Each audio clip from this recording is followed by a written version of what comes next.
जयंती मंगला काली भद्र काली कपालिनी दुर्गा क्षमा शिवा धात्री स्वाहा स्वधा नमोस्तुते। जय मां अम्बे। प्रिय भक्तजन, आज हम देवी महात्म्य के गहन रहस्यों को उद्घाटित करेंगे। आज सुनेंगे देवी सूक्तम, प्रधानिक रहस्यम, मूर्ति रहस्यम और सिंध कुंजिका स्तोत्रम। ये देवी स्तोत्रम जो दुर्गा सप्तशती के अंतिम भाग में वर्णित है। ऋग्वेद का देवी सूक्तम, ऋग्वेद मंडल 10 सूक्त 125 वाक्य देवी द्वारा प्रेरित एक शक्तिशाली स्तोत्र है, जिसमें मां अंबिका स्वयं अपनी सर्वोच्च शक्ति और विश्व व्यापिनी प्रकृति का वर्णन करती है। यह सूक्तम हमें सिखाता है कि मां ही विश्व की सृष्टिकर्ता, पालक और संहारक है। इसके बाद प्रधानिक रहस्यम हमें देवी के परम तत्व और उनके ब्रह्म स्वरूप से जोड़ता है। मूर्ति रहस्यम में मां के नंदा, शाकंभरी, रक्तदंतिका और भ्रामरी जैसे विभिन्न अवतारों के रहस्यों का वर्णन है। और अंत में सिद्ध कुंजिका स्तोत्रम है, जो भगवान शिव द्वारा माता पार्वती को प्रदान किया गया दुर्गा सप्तशती का सिद्ध मंत्र है। इस एक स्तोत्र के जप से ही कवच, अर्गला, किलक और समस्त रहस्यों के फल प्राप्त हो जाते हैं। ये सिद्धि और मोक्ष का कुंज है। इस वीडियो में हम इन स्तोत्रों को सरल हिंदी में सुनेंगे। आइए मां दुर्गा के जयकार के साथ इस आध्यात्मिक यात्रा को शुरू करें। शुरू करने के पहले हमें सपोर्ट करने के लिए हमारे चैनल को सब्सक्राइब जरूर करें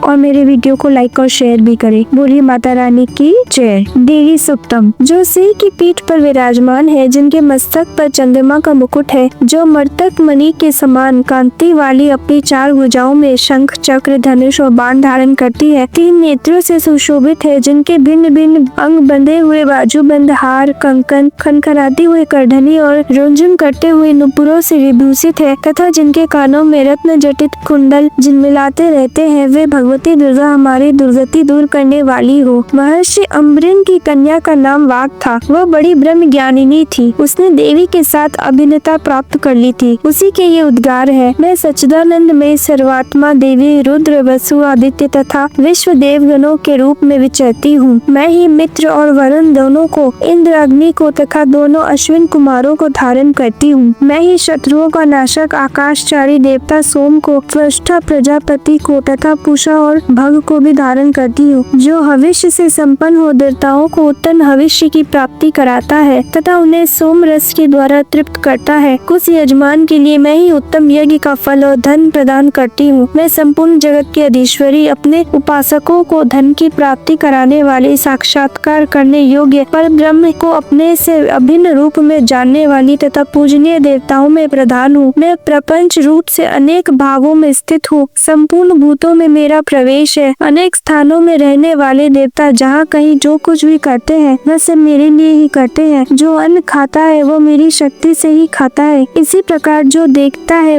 जो सांस लेता है तथा जो कही हुई बात सुनता है, वह मेरी ही सहायता से उक्त सब कर्म करने में समर्थ होता है। जो मुझे इस रूप में नहीं जानते, वे न जानने के कारण ही दीन दशा को प्राप्त होते जाते हैं। हे बहुश्रुत, मैं तुम्हें श्रद्धा से प्राप्त होने वाले ब्रह्म तत्व का उपदेश करती हूँ। सुनो, मैं स्वयं देवताओं और मनुष्यों द्वारा सेवित इस दुर्लभ तत्व का वर्णन करती हूँ। मैं जिस पुरुष की रक्षा करना चाहती हूँ, उसको सबकी अपेक्षा अधिक शक्तिशाली बना देती हूँ। उसी को सृष्टिकर्ता ब्रह्मा, परोक्ष ज्ञान संपन्न ऋषि तथा उत्तम मेधा शक्ति से युक्त बनाती हूँ। मैं ही ब्रह्म द्वेषी हिंसक असुरों का वध करने के लिए रुद्र के धनुष को चढ़ाती हूँ। मैं ही शरणागत जनों की रक्षा के लिए शत्रुओं से युद्ध करती हूँ तथा अंतर्यामी रूप से पृथ्वी और आकाश के भीतर व्याप्त रहती हूँ। मैं ही इस जगत के पिता रूप आकाश को सर्वाधिष्ठान स्वरूप परमात्मा के ऊपर उत्पन्न करती हूँ। समुद्र तथा जल में मेरे कारण ही स्थिति है एवं मैं समस्त भुवन में व्याप्त रहती हूँ तथा उस स्वर्ग लोक का भी अपने शरीर से स्पर्श करती हूँ। मैं कारण रूप से जब समस्त विश्व की रचना आरंभ करती हूँ, तब दूसरों की प्रेरणा के बिना स्वयं ही वायु की भांति चलती हूँ। स्वेच्छा से ही कर्म में प्रवृत्ति होती हूँ। मैं पृथ्वी और आकाश दोनों से परे हूँ। अपनी महिमा से ही मैं ऐसी हुई हूँ। देवी सूक्तम समाप्त। अब सुनिए प्रधानिक रहस्यम। उन सप्तशती के इन तीनों रहस्यों के नारायण ऋषि, अनुष्टुप छंद तथा महाकाली, महालक्ष्मी एवं महासरस्वती देवता है। शास्त्रोक्त फल की प्राप्ति के लिए जप में इनका विनियोग होता है। राजा बोले, भगवान, आपने चंडिका के अवतारों की कथा मुझसे कही। हे ब्राह्मण, अब इन अवतारों की प्रधान प्रकृति का निरूपण कीजिए। हे मुनि श्रेष्ठ, मैं आपके चरणों में पड़ा हूँ। मुझे देवी के जिस स्वरूप की और जिस विधि से आराधना करनी है वह सब यथार्थ रूप से बतलाइए। ऋषि कहते हैं, राजन, ये रहस्य परम गोपनीय है, इसे किसी से कहने योग्य नहीं बतलाया गया है, किंतु तुम मेरे भक्त हो, इसलिए तुमसे न कहने योग्य मेरे पास कुछ भी नहीं है। त्रिगुणमयी परमेश्वरी महालक्ष्मी ही सबका आदि कारण है। वे ही दृश्य है और अदृश्य रूप से संपूर्ण विश्व को व्याप्त करके स्थित है। राजन, वे अपनी 4 भुजाओं में मातुलुंग, गदा, खेट एवं पान पात्र और मस्तक पर नाग, लिंग तथा योनि इन वस्तुओं को धारण करती है। तपाए हुए सुवर्ण के समान उनकी कांति है। तपाए हुए सुवर्ण के ही उनके भूषण है। उन्होंने अपने तेज से इन शून्य जगत को परिपूर्ण किया है। परमेश्वरी महालक्ष्मी ने इस संपूर्ण जगत को शून्य देखकर केवल तमोगुण रूप उपाधि के द्वारा एक अन्य उत्कृष्ट रूप धारण किया। वह रूप एक नारी के रूप में प्रकट हुआ, जिसके शरीर की कांति निखरे हुए काजल की भांति काले रंग की थी। उसका श्रेष्ठ मुख डाढ़ों से सुशोभित था, नेत्र बड़े बड़े और कमर पतली थी। उसकी 4 भुजाएं ढाल, तलवार, प्याले और कटे हुए मस्तक से सुशोभित थी। वह वक्ष स्थल पर कबंध की तथा मस्तक पर मुंडों की माला धारण किए हुए थी। इस प्रकार प्रकट हुई स्त्रियों में श्रेष्ठ तामसी देवी ने महालक्ष्मी से कहा, माता जी, आपको नमस्कार है, मुझे मेरा नाम और कर्म बताइए। तब महालक्ष्मी ने स्त्रियों में श्रेष्ठ उस तामसी देवी से कहा, मैं तुम्हें नाम प्रदान करती हूँ और तुम्हारे जो जो कर्म हैं उनको भी बतलाती हूँ। महामाया, महाकाली, महामारी, शुदा, त्रिसा, निद्रा, तृष्णा, एकवीरा, कालरात्रि तथा दुरातया, ये तुम्हारे नाम है जो कर्मों के द्वारा लोक में चरितार्थ होंगे। इन नामों के द्वारा तुम्हारे कर्मों को जानकर जो उनका पाठ करता है वह सुख भोगता है। राजन, महाकाली से यो कहकर महालक्ष्मी ने अत्यंत शुद्ध सत्व गुण के द्वारा दूसरा रूप धारण किया, जो चंद्रमा के समान गौरवर्ण था। वह श्रेष्ठ नारी अपने हाथों में अक्षमाला, अंकुश, वीणा तथा पुस्तक धारण किए हुए थी। महालक्ष्मी ने उसे भी नाम प्रदान किया, महाविद्या, महावाणी, भारती, वाक, सरस्वती, आर्या, ब्राह्मी, कामधेनु, वेद गर्भा और धीश्वरी, ये तुम्हारे नाम होंगे। तदंतर महालक्ष्मी ने महाकाली और महासरस्वती से कहा, देवियों, तुम दोनों अपने अपने गुणों के योग स्त्री पुरुष के जोड़े उत्पन्न करो। उन दोनों से योग कहकर महालक्ष्मी ने पहले स्वयं स्त्री पुरुष का एक जोड़ा उत्पन्न किया। वे दोनों हिरण्यगर्भ, निर्मल ज्ञान से संपन्न, सुंदर तथा कमल के आसन पर विराजमान थे। उनमें से एक स्त्री थी और दूसरा पुरुष। तत्पश्चात माता महालक्ष्मी ने पुरुष को ब्रह्मन, विद्ये, विरिंचम तथा धात इस प्रकार संबोधित किया और स्त्री को श्री, पद्मा, कमला, लक्ष्मी इत्यादि नामों से पुकारा। इसके बाद महाकाली और महासरस्वती ने भी एक एक जोड़ा उत्पन्न किया। इनके भी रूप और नाम में मैं तुम्हें बतलाता हूँ। महाकाली ने कंठ में नील चिन्ह से युक्त लाल भुजा, श्वेत शरीर और मस्तक पर चंद्रमा का मुकुट धारण करने वाले पुरुष को तथा गोरे रंग की स्त्री को जन्म दिया। वह पुरुष रुद्र, शंकर, स्थानु, कपर्दी और त्रिलोचन के नाम से प्रसिद्ध हुआ तथा स्त्री के त्रयी, विद्या, कामधेनु, भाषा, अक्षर और स्वरा ये नाम हुए। राजन, महासरस्वती ने गोरे रंग की स्त्री और श्याम रंग के पुरुष को प्रकट किया। उन दोनों के नाम भी मैं तुम्हें बतलाता हूँ। उनमें पुरुष के नाम विष्णु, कृष्ण, हर्षिकेश, वासुदेव और जनार्दन हुए तथा स्त्री उमा, गौरी, सती, चंडी, सुंदरी, सुभगा और शिवा इन नामों से प्रसिद्ध हुई। इस प्रकार तीनों युवतियां ही तत्काल पुरुष रूप को प्राप्त हुई। इस बात को ज्ञान नेत्र वाले लोग ही समझ सकते हैं, दूसरे अज्ञानी जन इस रहस्य को नहीं जान सकते। राजन, महालक्ष्मी ने त्रयी विद्या रूपा सरस्वती को ब्रह्मा के लिए पत्नी रूप में समर्पित किया, रुद्र को वरदायिनी गौरी तथा भगवान वासुदेव को लक्ष्मी दे दी। इस प्रकार सरस्वती के साथ संयुक्त होकर ब्रह्मा जी ने ब्रह्मांड को उत्पन्न किया और परम पराक्रमी भगवान रुद्र ने गौरी के साथ मिलकर उसका भेदन किया। राजन, उस ब्रह्मांड में प्रधान आदि कार्य समूह पंच महाभूतात्मक समस्त स्थावर जंग रूप जगत की उत्पत्ति हुई। लक्ष्मी के साथ भगवान विष्णु ने उस जगत का पालन पोषण किया और प्रलय काल में गौरी के साथ महेश्वर ने उस संपूर्ण जगत का संहार किया। प्रधानिक रहस्यम संपूर्ण। अब सुनते हैं मूर्ति रहस्य। ऋषि कहते हैं, राजन, नंदा नाम की देवी जो नंद से उत्पन्न होने वाली है, उनकी यदि भक्ति पूर्वक स्तुति और पूजा की जाए तो वे तीनों लोकों को उपासक के अधीन कर देती है। उनके श्री अंगों की कांति कनक के समान उत्तम है। वे सुनहरे रंग के सुंदर वस्त्र धारण करती है। उनकी आभा सुवर्ण के तुल्य है तथा वे सुवर्ण के ही उत्तम आभूषण धारण करती हैं। उनकी 4 भुजाएं कमल, अंकुश, पाश और शंख से सुशोभित है। वे इंदिरा, कमला, लक्ष्मी, श्री आदि नामों से पुकारी जाती है। निष्पाप नरेश, पहले मैंने रक्त दंतिका नाम से जिन देवी का परिचय दिया है, अब उनके स्वरूप का वर्णन प्रदान करूंगा। सुनो, वह सब प्रकार के भयों को दूर करने वाली है। वे लाल रंग के वस्त्र धारण करती है, उनके शरीर का रंग भी लाल ही है और अंगों के समस्त आभूषण भी लाल रंग के हैं। उनके अस्त्र, शस्त्र, नेत्र, सिर के बाल, तीखे नख और दांत सभी रक्त वर्ण के हैं, इसलिए वे रक्त दंतिका कहलाती और अत्यंत भयानक दिखाई देती है। जैसे स्त्री पति के प्रति अनुराग रखती है, उसी प्रकार देवी अपने भक्त पर स्नेह रखते हुए उसकी सेवा करती है। देवी रक्त दंतिका का आकार वसुधा की भांति विशाल है। उनके दोनों स्तन सुमेरु पर्वत के समान है। वे लंबे चौड़े, अत्यंत स्थूल एवं बहुत ही मनोहर है।